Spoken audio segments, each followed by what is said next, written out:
สิทธิประชานาถหลวงพ่อดรรองเจ้าคณะอำเภออัมพวาก็ได้พูดถึงในภาพรวมว่าในปัจจุบันเนี่ยซึ่งโดยเฉพาะเรื่องหลักบวรบ้านวัดราชการต่างก็ได้ลงมาช่วยแก้ปัญหาให้กับประชาชนโดยเฉพาะในฤดูน้ำท่วมอะไรต่างๆเนี่ยก็หลวงพ่อบอกว่าถ้าเราจะเอาอาหารอะไรสิ่งละอันพันละน้อยไปแจกก็เสร็จแล้วก็นี่เป็นการแก้ปัญหาเฉพาะหน้าแต่หลวงพ่อบอกว่าถ้าการจะแก้ปัญหาให้ยั่งยืนน่ะจะต้องร่วมมือกันโดยเฉพาะหลังจากที่น้ำท่วมเนี่ยแน่นอนว่าพืชผลทางการเกษตรเสียหายแต่ที่น้ำแห้งเราจะทำอย่างไรโดยเฉพาะผักพืชสวนครัวอะไรต่างแพงมากๆนะครับฉะนั้นเราจะย้อนกลับไปที่ท่านอาจารย์พระครูโสพลปัญญาศาสตร์นะครับท่านอาจารย์พระครูครับเมื่อกี้ที่หลวงพ่อแดงได้พูดถึงนะครับท่านอาจารย์บอกว่าถ้าเราจะทำอย่างไรให้ประชาชนนะครับได้ผลิตของใช้ของกินของใช้อะไรต่างๆนะครับขึ้นมาทดแทนสิ่งที่หายไปท่านอาจารย์มีวิธีการยังไงครับโดยเฉพาะเมื่อกี้เห็นอาจารย์ถือเครื่องร่อนตัดหญ้าด้วยนะครับที่วัดฝังเจ็ดของเรานะครับท่านอาจารย์ครับพืชเศรษฐกิจพอเพียงครับผมกราบนิมนต์ครับขอเสริมที่หลวงพ่อแดงได้คุยเรื่องธนาคารน้ำใต้ดินนิดหนึ่งผมรู้สึกว่าเคยคุยที่ในรายการนี้ครั้งหนึ่งผมบอกว่าทางภาคเหนือภาคอีสานหรือภาคกลางนะครับเบื้องต้นขอให้วัดทุกวัดช่วยกันทำตรงนี้ก่อนในวัดแล้วขยายไปยังชุมชนโรงเรียนส่วนราชการต่างๆผมมองว่าภาคเหนือภาคอีสานภาคกลางทุกจังหวัดถ้านำระบบธนาคารน้ำใต้ดินไปขุดกันเนี่ยไปทำกันเนี่ยให้มันครอบคลุมทุกพื้นที่ให้ได้เป็นร้อยล้านโบผมเชื่อว่าภาคเหนือภาคอีสานภาคกลางถ้าทำตรงนี้มันสามารถที่จะแก้ปัญหาน้ำหลากน้ำท่วมที่มันมากเนี่ยให้ลดปริมาณลงเราอาจจะไม่สามารถที่จะแก้ปัญหาแบบไม่ให้ท่วมเลยคงยากถ้าฝนมันตกหนักหรือเกิดพายุอะไรอย่างเนี้ยแต่ถ้าฝนมันตกปกติทั่วไปผมเชื่อมั่นได้เลยว่าภาวะน้ำท่วมจะไม่เกิดแต่เราต้องทำแบบปูพรมทำทุกจังหวัดทุกหมู่บ้านทุกครัวเรือนในสวนผลไม้พื้นที่ในพื้นที่นาที่ไร่อะไรต่างๆเนี่ยทำให้หมดแล้วอาจารย์ครับธนาคารน้ำใต้ดินลงทุนน้อยที่สุดใช้งบประมาณน้อยที่สุดแต่แก้ปัญหาได้ผลนี่คือสิ่งหนึ่งที่ประจักษ์ชัดกับที่ผมทำอยู่ที่อำเภอมะนังผมเชื่อเหลือเกินว่าผมเคยคุยว่าเดี๋ยวนี้ผมมีโอกาสคุยกับท่านที่ปรึกษาปลัดกระทรวงมหาดไทยแล้วก็มีโอกาสได้คุยกับท่านปลัดกระทรวงมหาดไทยแล้วท่านบอกว่าท่านจะมาเยี่ยมที่มะนังอยู่นะผมก็รออยู่ตอนนี้ท่านคงยุ่งอยู่แต่ว่าหลังจากนี้คงมาเยี่ยมแน่นอนผมบอกให้ท่านได้ไปขยายผล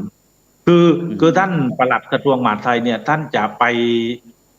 มีองค์ความรู้ในเรื่องของฝายชะลอน้ำในเรื่องของโคกหนองนาในเรื่องของอะไรต่างๆอย่างนี้ผมพูดเรื่องธนาคารน้ำใต้ดินตอนแรกท่านยังไม่เข้าใจนะผมก็ต้องอธิบายเป็นอย่างนี้ท่านนี่คือสิ่งหนึ่งที่ผมกล้าพูดถ้าเป็นไปได้ถ้ามีโอกาสคุยกับผู้บริหารบ้านเมืองระดับสูงเนี่ยผมอยากนำเสนอเรื่องนี้เรื่องระบบธนาคารน้ำใต้ดินทำให้ครอบคลุมทุกพื้นที่ในประเทศไทยโดยเฉพาะภาคเหนือภาคกลางภาคอีสานแล้วมันจะช่วยแก้ปัญหาน้ำแทนที่ว่ามันจะท่วมมากมันจะลดปริมาณลงเพราะน้ำมันถูกกักไว้ที่ต้นน้ำอาจารย์ฝนตกพับมันลงดินเหมือนที่หลวงพ่อแดงบอกว่าพอฝนตกมันลงดินฝนตกลงดินมันไม่ไหลมารวมกันพอไม่ไหลมารวมกันภาวะน้ำท่วมเนี่ยมันก็จะลดน้อยลงไปนี่คือเรื่องหนึ่งที่อยากจะเสริมหลวงพ่ออีกส่วนหนึ่งเมื่อกี้ต้องยอมรับว่าเมื่อปีที่แล้วปีก่อนโน้นแต่ผมมีโอกาสได้ไปจริงๆแล้วตั้งใจจะไปกราบไปเยี่ยมหลวงพ่อแดงที่วัดอินทรามแต่วันนั้นท่านติดภารกิจที่มหาลัยไปบรรยายผมก็โทรไปหาท่านผมมาถึงวัดผมไปหลายใบครับไปเห็นโครงการหนึ่งที่หลวงพ่อท่านได้ทำที่วัดก็คือการเปิดตลาดเปิดตลาดขึ้นที่วัดแล้วก็ให้พี่น้องชาวบ้านญาติโยมที่มีสวนผลไม้สวนปักอะไรต่างๆมาขายใช้พื้นที่ของวัด ครับ มาขายที่ในวัด ผมก็ไปคุยกับแม่ค้าอะไรต่างๆ ผมก็เกิดไอเดียขึ้นมาอย่างหนึ่ง ผมก็คิดว่าถ้าเป็นไปได้ อยากจะใช้พื้นที่ของวัดให้เป็นประโยชน์ เป็นการใช้พื้นที่ของวัดในการสงเคราะห์ชาวบ้านญาติโยมที่อยู่ในพื้นที่ใกล้วัดด้วย แล้วก็หรือว่าในพื้นที่ที่โยมสามารถมาที่วัดได้ จนกระทั่งเมื่อปีที่แล้วเนี่ยบังเอิญว่า ผมเนี่ยได้เป็นที่ปรึกษาของคณะกรรมก็เรียกว่ากรรมาธิการผู้นำแห่งการเปลี่ยนแปลง มีจังหวัดสตูลได้นำตำบลนิคมพัฒนาได้ส่งกำนันผู้ใหญ่และก็ชาวบ้านไปอบรมผู้นำแห่งการเปลี่ยนแปลงเนี่ยของกระทรวงมหาดไทยนี่แหละกรมพัฒนาชุมชนและบังเอิญว่าตำบลที่นำเสนอเป็นตัวแทนของจังหวัดสตูลเป็นตำบลนิคมพัฒนาซึ่งอยู่ในพื้นที่ที่วัดผมตั้งอยู่ครับผมเองก็ได้มีโอกาสเป็นที่ปรึกษาเป็นที่ปรึกษาให้กับผู้ใหญ่บ้านเป็นที่ปรึกษาให้กับทางอำเภอแล้วก็ใช้วัดเนี่ยอาจารย์เป็นหน่วยบัญชาการในการขับเคลื่อนผู้นำแห่งการเปลี่ยนแปลงเรามาทำเรื่องกลางอาหารข้าว10 วันปิดบ้านเราอยู่ได้อะไรประมาณเนี้ยครับผลปรากฏว่าตำบลนิคมพัฒนาอำเภอมะนังได้รับการประเมินให้ได้ที่1ของเขตตรวจ6จังหวัดฝั่งอันดามันแล้วก็มีการประเมินระดับประเทศเราก็ได้อยู่อันดับต้นๆของประเทศที่สำคัญที่สุดท่านผู้ว่าซึ่งเป็นพ่อเมืองเนี่ยได้รับรางวัลดีเด่นระดับประเทศอันดับ1จากการได้รับการประเมินผู้นำแห่งการเปลี่ยนแปลงอันดับ1ของเขตตรวจเนี่ยแล้วก็ได้รับรางวัลได้รับอุปมาผมคุยกับท่านกำนันผู้ใหญ่ว่าเราจะต้องมาต่อยอดได้รางวัลตรงนี้มาแล้วเราต้องมาต่อยอดทำงานเพิ่มทำงานต่อเพื่อแก้ไขปัญหาให้กับชาวบ้านจนกระทั่งว่ากระทรวงมหาดไทยกรมการปกครองมีนโยบายหรือว่ามีเขาเรียกว่ามีนโยบายในเรื่องของการแก้ไขปัญหาความยากจนทุกช่วงวัยอย่างยั่งยืนแล้วบังเอิญว่าอำเภอมะนังเป็นอำเภอนำร่องอีกเหมือนกันในการเข้ารับการประเมินแล้วก็ได้ที่1ของเขตตรวจอีกตอนนี้กำลังประเมินกันระดับประเทศผมเองก็เป็นที่ปรึกษาอีกแล้วก็คุยกับท่านนายอำเภอคุยกับท่านนายอำเภอว่าเราจะต้องสร้างในเมื่อว่าเราส่งเสริมให้ชาวบ้านเขาปลูกพืชปลูกผักปลูกผักกินเองปลูกผักขายอะไรต่างๆเหล่านี้เราต้องมีตลาดมีตลาดรองรับในการกระจายสินค้าของชาวบ้านญาติโยมเลยเกิดเป็นตลาดย้อนยุคสวนไผ่วัดฝังเจ็ดหรือสวนไผ่ฝังเจ็ดทีนี้เมื่อเกิดเป็นตลาดแล้วผมก็คุยกับท่านกำนันผู้ใหญ่บ้านว่าเดี๋ยวเราจะเปิดตลาดของเราแต่ว่าไม่เหมือนตลาดสดทั่วไปนะอาจารย์มันจะต้องเป็นตลาดที่มีอะไรพิเศษพิเศษกว่าตลาดทั่วไปตลาดสดทั่วไปในที่สุดก็คิดว่านอกเหนือจากขายผลไม้หรือนำผลไม้นำพืชผักผลไม้มาขายในตลาดนี้แล้วเราจะมีอาหารพื้นถิ่นของกินพื้นบ้าน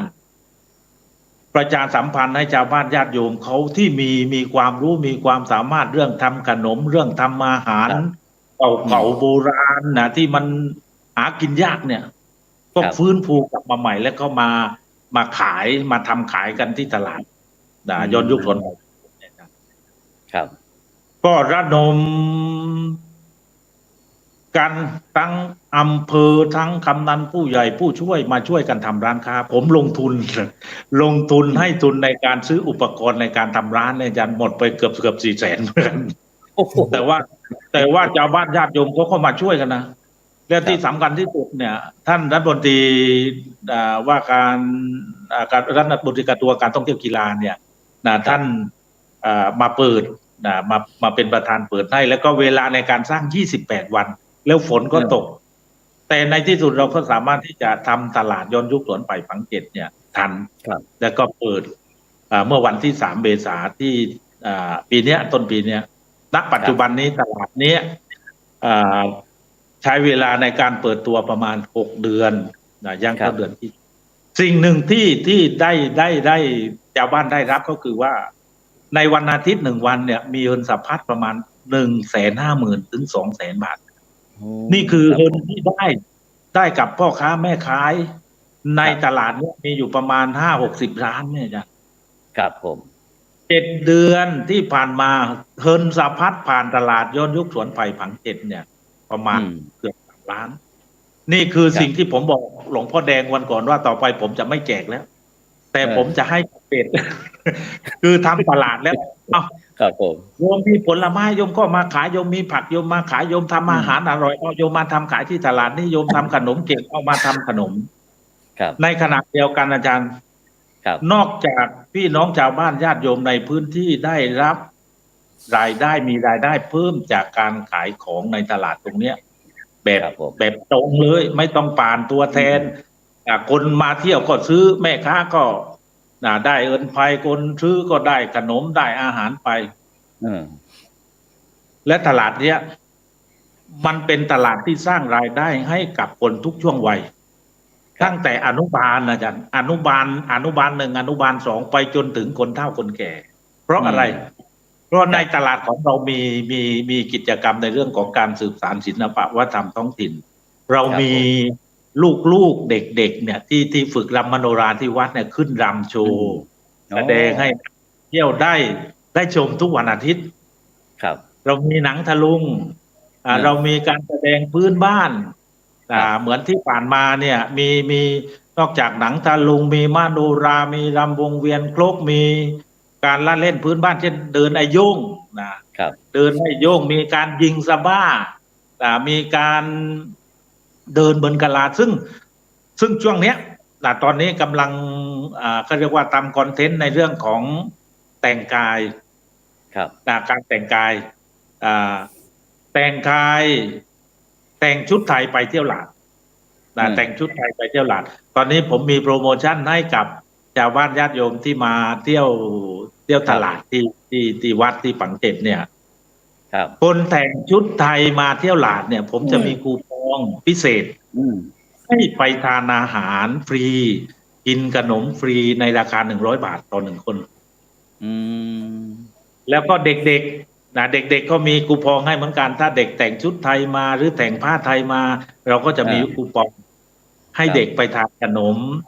ไปทานอาหารหรือเลือกต้องการจะกินอะไรเลือกซื้อได้ทั้งหมดเลยคูปอง50 บาทเนี่ยทำมา2 อาทิตย์แล้วอาจารย์ได้ผลปรากฏว่าเดี๋ยวนี้เด็กๆเนี่ยจะแต่งชุดไทยจะแต่งชุดไทย ครับผม ครับ ครับแล้วก็ที่วันที่16วันอาทิตย์ที่16นี้ก็จะมีตลาดนี้ด้วยใช่ไหมครับครับเนี่ยหลาดสวนไผ่ปังเกตแต่งชุดไทยไปเที่ยวหลาดก็คือหลาดย้อนยุคสวนไผ่ปังเกต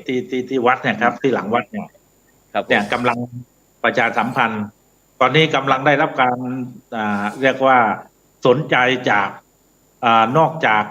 ในพื้นที่อำเภอมะนังต่างอำเภอต่างจังหวัดอาจารย์ต่างจังหวัดแล้วก็เมื่ออาทิตย์ที่ผ่านมานะมีจากมาเลเซียอาจารย์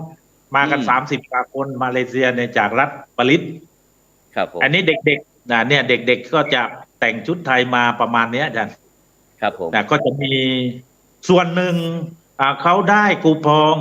ในการแต่งชุดไทยแล้ว เด็กเหล่านี้ยังรำมโนราด้วยเนี่ยอาจารย์เนี่ยทุกคนเนี่ยเป็นมโนราด้วย พอแต่งชุดไทยมาเสร็จมาลงทะเบียนรับคูปองไปกินขนมตามใจชอบแล้วสักพักหนึ่งประมาณบ่าย2 โมงเขาก็จะไปเปลี่ยนเป็นชุดมโนราให้กับนักท่องเที่ยวที่มาเที่ยวที่วัดเนี่ยได้ชมแล้วก็มีกิจกรรมอื่นๆมีสาธิตการทำขนมพื้นบ้านทุกอาทิตย์ก็จะปรับเปลี่ยนกันไปเช่นเมื่ออาทิตย์ที่ผ่านมาเนี่ยเป็นขนมพิมพ์อาทิตย์ที่จะถึงก็เป็นขนมด้วงแล้วขนมที่สาธิตเนี่ยเลี้ยงฟรีนะจ๊ะเลี้ยงฟรีคนที่มาเที่ยวจะกินฟรีได้หมดเลยขนมเข่งด้วยใช่ไหมครับมันมีเยอะมากอาจารย์มีเป็น30-50 ชนิดแล้วก็มีขนมหัวด้วยอาจารย์ยังไงมีทุกอย่างอาจารย์ที่ไม่มีก็คือขนมหม้อแกงขนมหม้อแกงเนี่ยเป็นขนมทางเมืองเพชรแต่ถ้าเป็นขนมพื้นบ้านของทางภาคใต้ต่างๆเนี่ยโดยมากจะมีหมดไม่ว่าจะเป็นขนมโคขนมพิมพ์ขนมน่วงขนมจากขนม เจาะรูขนมต้ม ม เยอะมากอาจารย์ ครับผม นะ ฉะนั้นการทำตลาดสวนไผ่ฝังเจ็ดหรือว่าลาดสวนไฟผังเจ็ด ครับ ใช้พื้นที่เยอะไหมครับอาจารย์ครับเนี่ยทำไมเราใช้พื้นที่ในการที่ทำตลาดตรงเนี้ยสวนไผ่เรานี่เยอะไหมครับ ใช้พื้นที่ประมาณ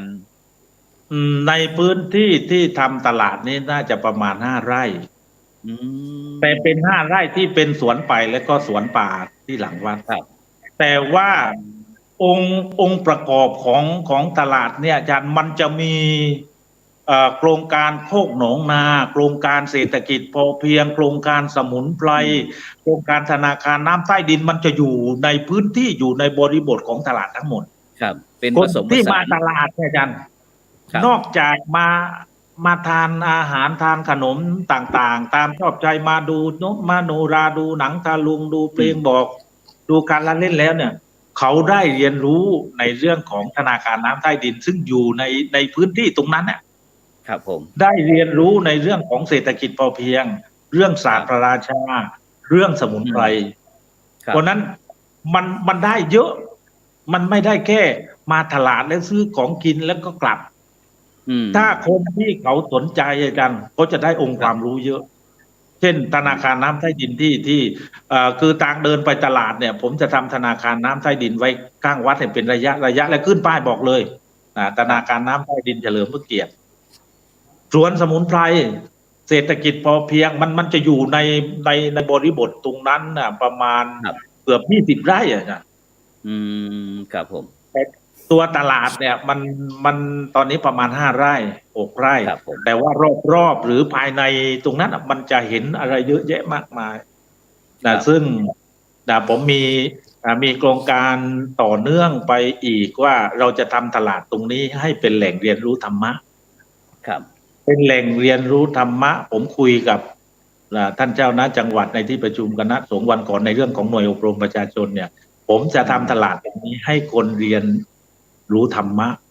อย่างน้อยๆเช่น เรื่องปาษิตคำคมต่างๆ ที่จะเอามาแฝนไว้ที่ต้นไผ่เอามาแฝนไว้ที่ต้นไม้ที่ในสวนป่าที่ในพื้นที่ตลาด ครับผม ก็จะทำเป็นคือทำตลาดอย่างเดียวแต่มันได้ สร้างรายได้ให้กับชาวบ้านญาติโยม อืม ตั้งแต่อนุบาลจนไปถึงผู้เฒ่าผู้แก่ ในขณะเดียวกันก็ได้เรียนรู้ธรรมะไปในตัว การซึมซับการได้อ่านภาษิตประวัติอะไรต่างๆธรรมะเนี่ยในโครงการต่อไป เพราะว่าวันก่อนหลวงพ่อวัดไร่ขิงประเทศสาธนาภิบาลที่ท่านรู้สึกว่าจะเป็นประธานกรรมการในเรื่องของหน่วยอปตด้วยเนี่ยท่านก็บอกว่าหน่วยอปตเนี่ยต่อไปเนี่ยก็จะมีการลงพื้นที่เยี่ยมเหมือนกัน แล้วก็ที่สำคัญที่สุดก็คือจังหวัดสตูลเนี่ยที่วัดผมเนี่ยก็เป็นหน่วยอปตตำบลนิคม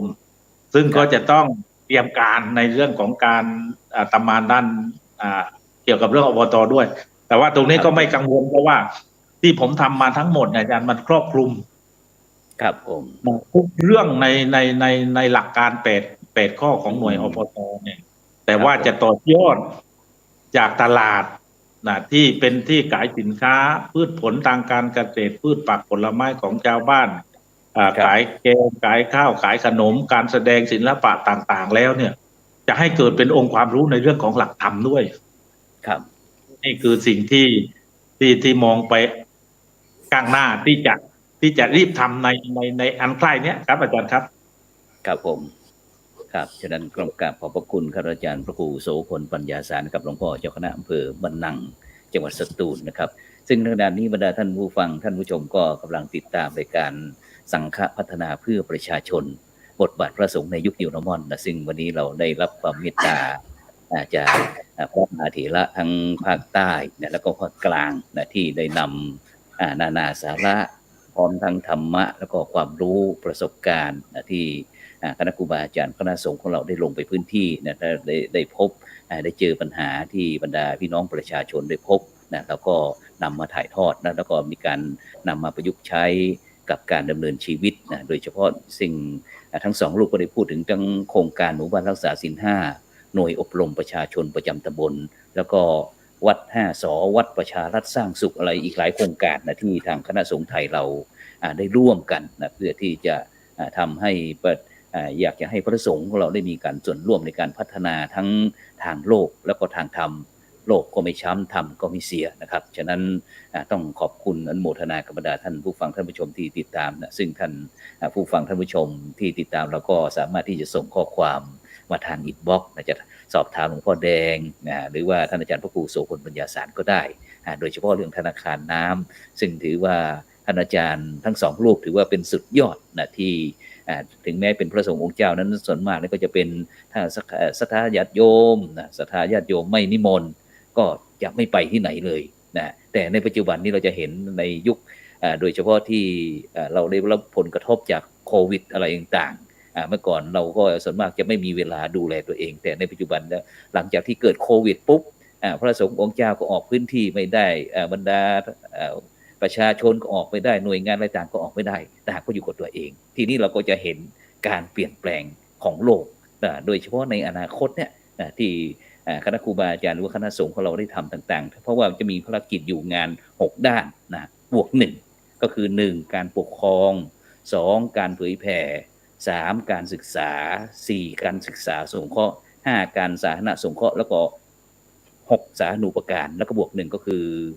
พุทธสถานหรือว่าพุทธมณฑลประจำจังหวัดนะครับฉะนั้นเราจะกลับไปที่หลวงพ่อแดงซึ่งหลวงพ่อแดงก็ยิ้มเห็นเมื่อเห็นท่านอาจารย์พระครูโสพลได้แนะนำถูกที่ถูกทางซึ่งก็ได้ผลสรุปแล้วเราจะไม่นำอะไรไปเลี้ยง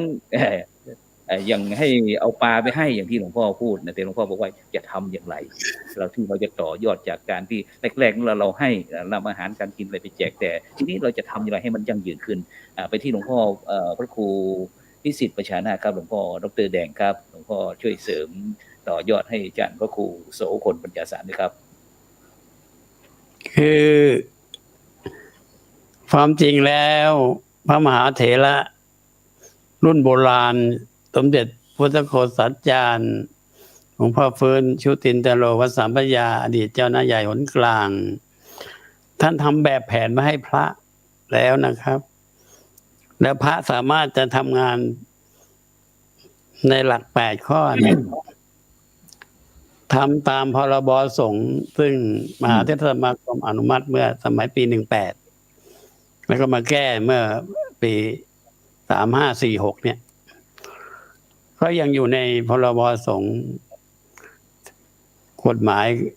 มหาเถรสมาคมข้อ15ตีอยู่นี้เพราะฉะนั้นเนี่ย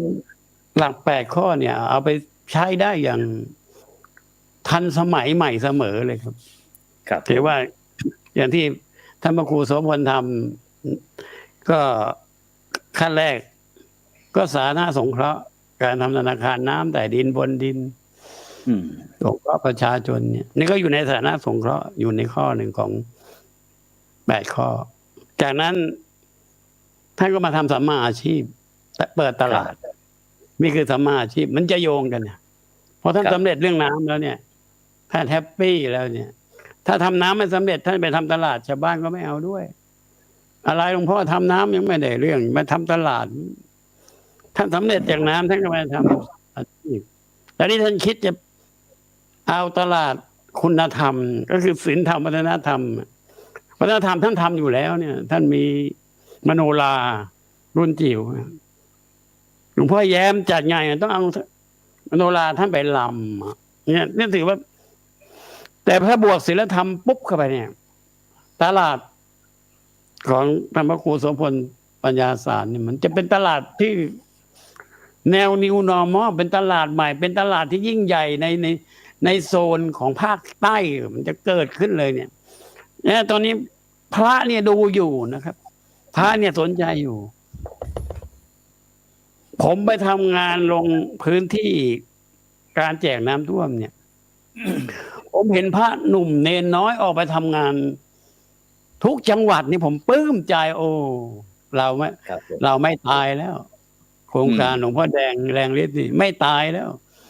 เรามีสถานะทายาททำตามเราแล้วเนี่ย ครับ มันสมเด็จพุทธโฆษาจารย์เนี่ย ท่านจึงกล่าวเสมอว่าทำไปถึงความดีอะ มันจะเหนื่อยยากขนาดไหนก็ทำนะถึงจะเหนื่อยยากแล้วมันก็เหนื่อยหาย แต่เครื่องหมายความดีมันยังมีอยู่ หลวงพ่อจากเราไปปี39นี่เข้ามา65แล้วเนี่ยยาวนะครับ แต่ยังไม่ใครลืมหลวงพ่อสมเด็จฟื้นชุตินทโลเลย แต่องค์อื่นผมไม่รู้ แต่ว่าองค์นี้ยังอยู่ในใจของพระสงฆ์อยู่ แม้แต่พระเดชพระคุณหลวงพ่อพระพรหมเสนาบดีกล่าวทีไรต้องพูดถึงสมเด็จฟื้นทุกครั้งเลยเพราะถ้าเป็นแม่แบบเป็นต้นฉบับผมเคยแอบถามท่านนะเวลา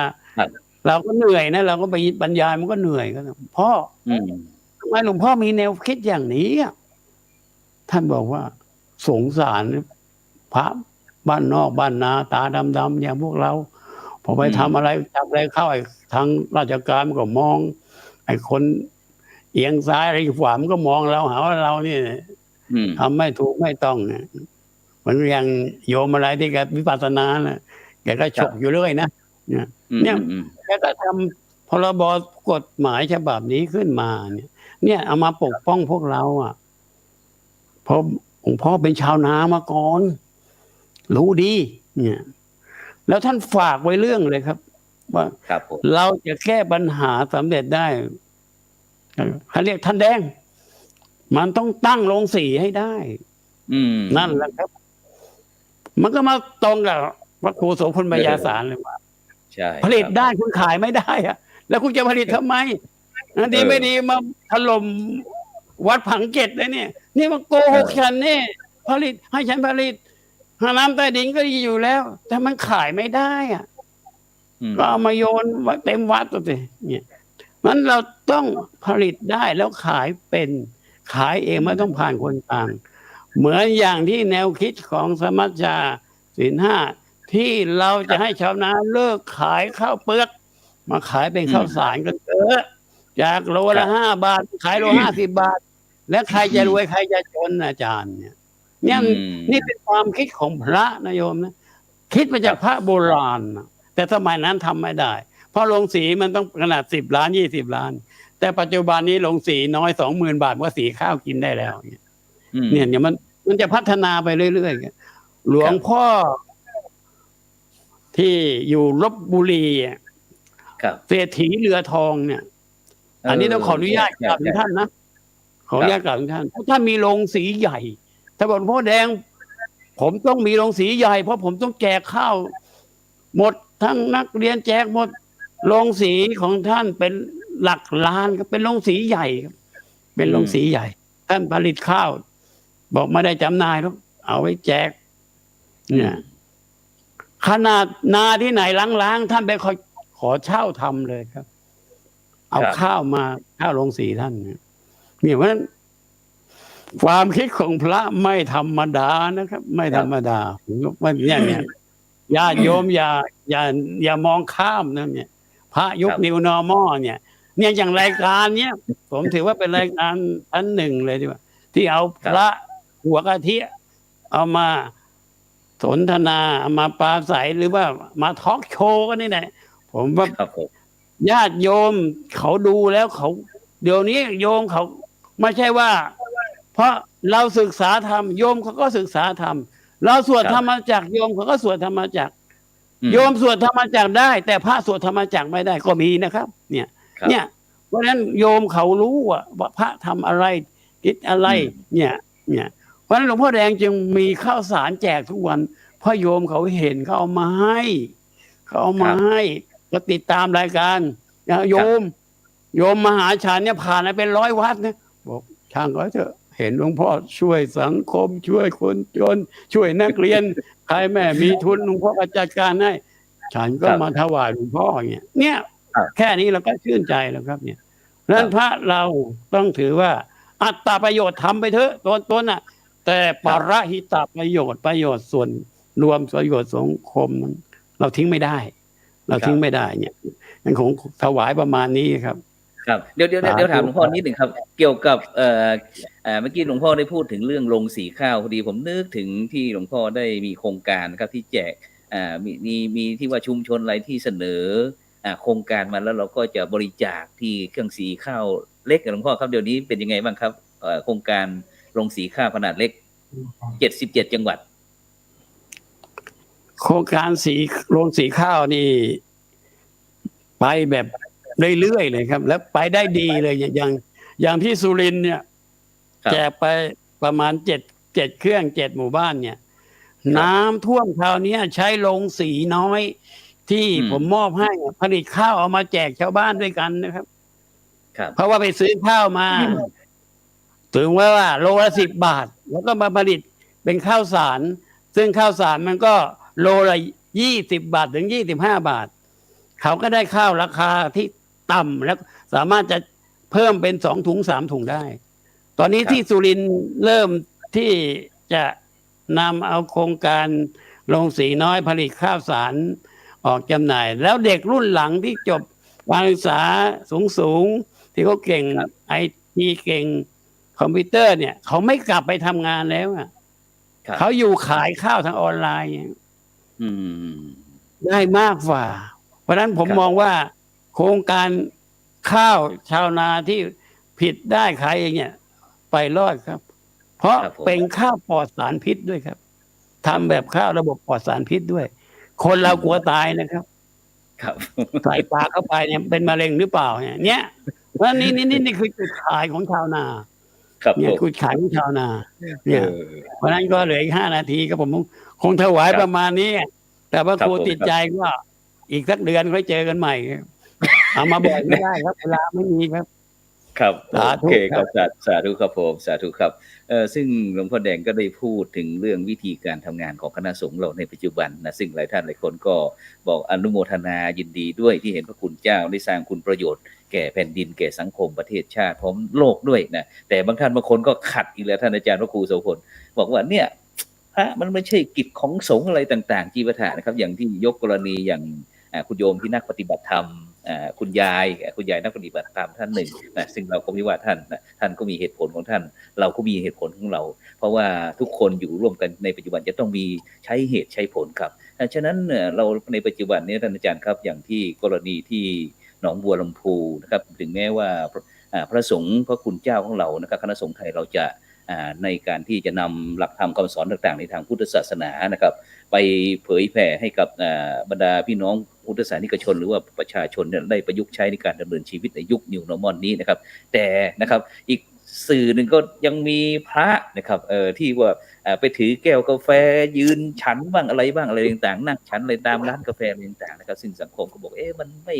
ใช่กิจของสงฆ์มันผิดธรรมวินัยอะไรต่างๆครับอยากจะให้ท่านอาจารย์ได้สะท้อนบทบาทพุทธศาสนิกชนแล้วก็บทบาทของพระสงฆ์ในปัจจุบันนะครับทำอย่างไรที่เราจะได้มีส่วนร่วมกันถ้อยทีถ้อยอาศัยกันไม่ต้องไปโทษแต่พระคุณเจ้าก็ไม่ต้องโทษญาติโยมอะไรอย่างนี้ครับท่านอาจารย์ครับท่านอาจารย์มีข้อเสนอยังไงดีครับนะครับ ส่วนหนึ่งเนี่ยผมมองว่าพระเราเองก็จะต้องระมัดระวังมากขึ้นในการปรากฏตัวปรากฏกายในที่ชุมชนครับเพราะว่าการปรากฏตัวของพระเราในที่หลายๆที่เนี่ยมันไม่ใช่ไปเฉพาะตัวเราแต่มันได้นำเครื่องหมายเครื่องหมายธงชัยพระอรหันต์ผ้าจีวรที่เราใส่แล้วในขณะเดียวกันเนี่ยเราอยากคิดว่าเราไปรูปเดียวแล้วมันคือรูปเดียวภาพของชาวบ้านญาติโยมเนี่ยเขาจะไม่ได้แยกแยะหรอกว่าท่านรูปนั้นแต่เขาจะมองเป็นภาพรวมทั้งหมดโดยผมสังเกตดูว่าโยมก็จะมองภาพรวมเพราะนั้นสิ่งหนึ่งที่ผมคิดว่าพระเราก็ต้องระวังในเรื่องของการไปไหนมาไหนการทำอะไรที่ไหนอย่างไรเพราะว่าปัจจุบันเนี่ยโลกโซเชียลเนี่ยมันเร็วมากจริงๆชาวบ้านโยมบางท่านก็ไม่ได้รู้รายละเอียดเลยว่าไอการฉันกาแฟบางคนเขาบอกว่าผิดวินัย5 บาทอย่างนี้ผมนี่แสดงว่าเขาไม่รู้เลยว่า ของที่โยมก็ถวายเนี่ย มันมีอยู่แค่10 อย่างเท่านั้นที่พระฉันไม่ได้ แล้วก็มันมีส่วนที่ว่าฉันได้โอกาสไหนเวลาไหนอะไรอย่างเนี้ย แต่ว่าในส่วนในเรื่องของน้ำปานะแต่บางคนก็ไม่รู้พอเห็นพระไปฉันกาแฟที่ไม่ต้องอะไรมากบางทีเนี่ยกาแฟเบทรอนที่ตามปั๊มน้ำมันเนี่ย บางคนก็มองนะผมเองก็มีโอกาสเดินทางเหมือนขึ้นมากรุงเทพเนี่ย เดินทางพอแวะปั๊มน้ำมันกลางคืนบางทีก็ง่วงก็อยากจะฉันกาแฟเพื่อบางทีเข้าไปก็รู้สึกเกินเหมือนกัน แต่ว่าในความรู้สึกว่ามันไม่ใช่ก็ฉันนะกาแฟฉันไปสั่งเจ้าหน้าที่กาแฟนั่นกาแฟนี่แล้วก็บางคนเขาอาจจะไม่ชอบว่าไม่ชอบนะคนเราถ้าไม่ชอบบางครั้งเนี่ยมันก็รับอะไรไม่ได้เรานักเรียนเองคิดว่าคือโยมเองก็จะต้องอะไรคือถ้ามากไปบางทีมันก็เหมือนกับว่าพระเราทำอะไรไม่ได้เลยเหมือนภาพของพระธรรมานช่วยเหลือสังคมบางคนเหมือนที่อาจารย์ว่าเมื่อกี้ว่าบางคนนักปฏิบัติพระไม่เหมาะสมไปแจกของไปลุยน้ำโน่นนี่นั่นดูแล้วไม่ใช่สมณะรูปถามว่าในยามวิกฤตจริงๆโยมเหมือนกับโยมตกน้ำเนี่ยโยมตกน้ำว่ายน้ำไม่เป็นเนี่ยพระเราจะไปยืนยุบหนอกองหนอโดยที่ไม่ช่วยเหลือเลยหรืออันนี้ก็เหมือนกันนะวิบัติอะไรต่างๆผมมองว่าถ้าเราจะไม่ช่วยแสดงว่าเราไม่มีคุณธรรมข้อหนึ่งคือความเมตตาครับเราถ้าขาดเมตตาผมถือว่าไม่รู้นะในความรู้สึกของผมไม่ยอมนะครับผมเอาเมตตาความปรารถนาดีเป็นที่ตั้งนะผมว่าวัตถุประสงค์เจตนาว่าทำเพื่ออะไรถ้าทำเพื่อด้วยความเมตตาด้วยความกรุณาช่วยเหลือสงเคราะห์อนุเคราะห์เราก็ทำผมมองว่าผมก็ทำก็ประมาณนี้อาจารย์ครับผมกับสาธุครับซึ่งวันนี้ก็ต้องกราบขอบพระคุณครับหลวงพ่อพระครูโสพลปัญญาสารนะครับเจ้าคณะอำเภอมะนังนะครับจังหวัดสตูลนะครับหลวงพ่อแดงนะครับพระครูพิสิทธิ์ประชานาถนะครับด็อกเตอร์ครับรองเจ้าคณะอำเภออัมพวาจังหวัดสมุทรสงครามนะครับที่ได้เมตตานะครับที่ได้แวะเวียนมาใช้ให้เมตตานะครับกับรายการสังฆพัฒนาเพื่อประชาชนบทบาทพระสงฆ์ในยุคนิวนอร์มอนนะครับทางช่องธรรมะเป็นทีวีออนไลน์นะครับซึ่งก็เป็นสื่อของคณะสงฆ์เราที่จะนะครับนำกิจการงานต่างๆของคณะสงฆ์นะครับมาเผยแพร่ให้กับบรรดาท่านผู้ฟังท่านผู้ชมนะครับฉะนั้นก็ได้ช่วยกันกดติดตามกดไลค์กดแชร์นะครับแล้วก็ช่วยบอกกันต่อไปนะครับว่าอยากจะให้พระคุณเจ้าของเรานะครับได้คุยให้ความรู้ในด้านไหนนะซึ่งเราก็คณะสงฆ์ไทยเราก็ไม่ได้อยู่นิ่งกับที่ก็มีการพัฒนาในการที่จะเป็นที่พึ่งของประชาชนเรื่อยๆนะครับฉะนั้นก็หวังว่าในโอกาสต่อไปก็คงจะได้รับความเมตตาจากหลวงพ่อทั้งสองรูปนะครับฉะนั้นในค่ำคืนนี้ก็เวลาหมดเวลาครับจำเป็นที่จะต้องนำรายการสังฆพัฒนาเพื่อประชาชนบทบาทพระสงฆ์ในยุคนิวนอร์มอนจากบรรดาท่านผู้ฟังไปก่อนนะครับพรุ่งนี้ก็พบกันรายการพระพุทธศาสนา4แผ่นดินนะครับเวลา 20:00 นจนถึง 3:00 นแล้วก็วันอาทิตย์ก็จะเป็นรายการเห็นธรรมเห็นเราเห็นธรรมครับสำหรับในค่ำคืนนี้หลับฝันดีมีเงินใช้ไร้โลคาพยาธินะครับไม่เจ็บไม่จนร่ำรวยทุกผู้ทุกคนสำหรับในค่ำคืนนี้ขอกล่าวคำว่าสาธุอธินาทานา